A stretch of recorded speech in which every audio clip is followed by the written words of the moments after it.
Hello friends, welcome to my channel all agrotech all YouTube.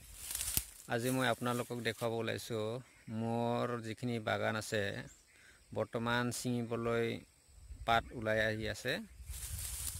বৰ্তমান এই March মাহ চলি আছে। বৰ্তমান এতিয়া নতুনকৈ পাত ওলাবলৈ ধৰিছে আৰু নতুনকৈ এতিয়া পাত ছিঙিবলৈ আৰম্ভ হৈছে।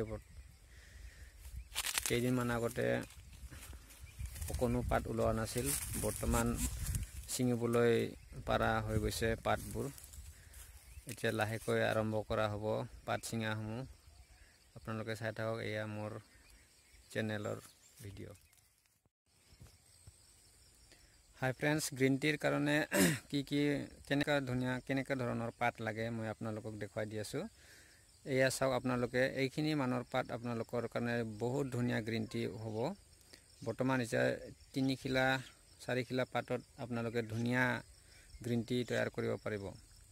মই আপোনালোকক দেখুৱাম যিখিনি গ্ৰীণ টি তৈয়াৰ কৰা হয়। এইখিনি পাতৰ পৰা সৰু সৰু যিটো কোমলীয়া পাত ওলায়, সেইখিনিৰ পৰা গ্ৰীণ টি বহুত ধুনীয়া ওলায়। সেই গ্ৰীণ টি খাই আপোনালোকৰ বহুতখিনি বেমাৰ ভাল হ'ব। এইখিনি গ্ৰীণ টি সকলোৱে আজিকালি ব্যৱহাৰ কৰা উচিত, যিহেতু কেমিকেল নোহোৱা বস্তু আজিকালি ক'তো নাই। কেমিকেলবোৰ ৰক্ষা কৰাৰ কাৰণে আমি কিছুমান গ্ৰীণ টিবিলাক খাব দৰকাৰ হয়।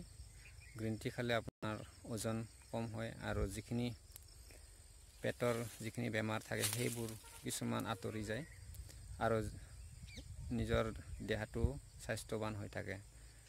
মই আপোনালোকক গ্ৰীণ টি কেনেকৈ তৈয়াৰ কৰে সেই নেক্সট ভিডিঅ'ত দেখুৱাম।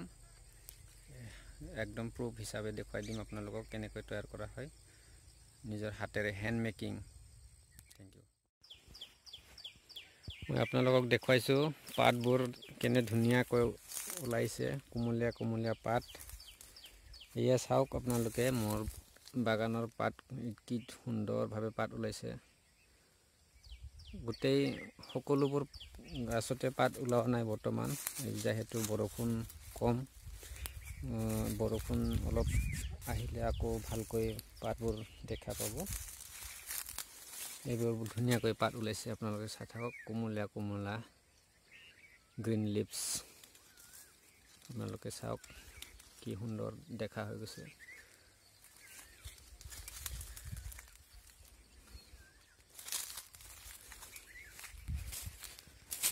বাগানৰ পৰাই আমি যিখিনি উপাৰ্জন কৰিব পাৰোঁ সেইখিনিৰ লগতে আমি চলি থাকোঁ।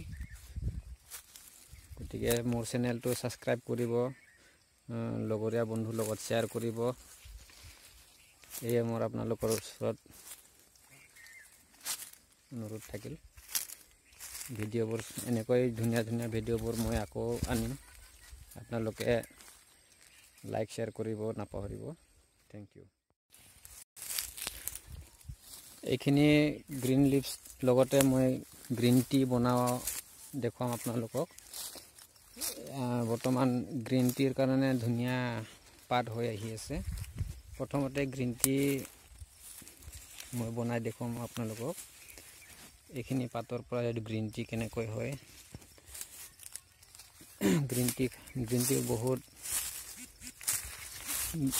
টিৰ বহুত গুণ আছে। গ্ৰীণ টি খাবলৈ বহু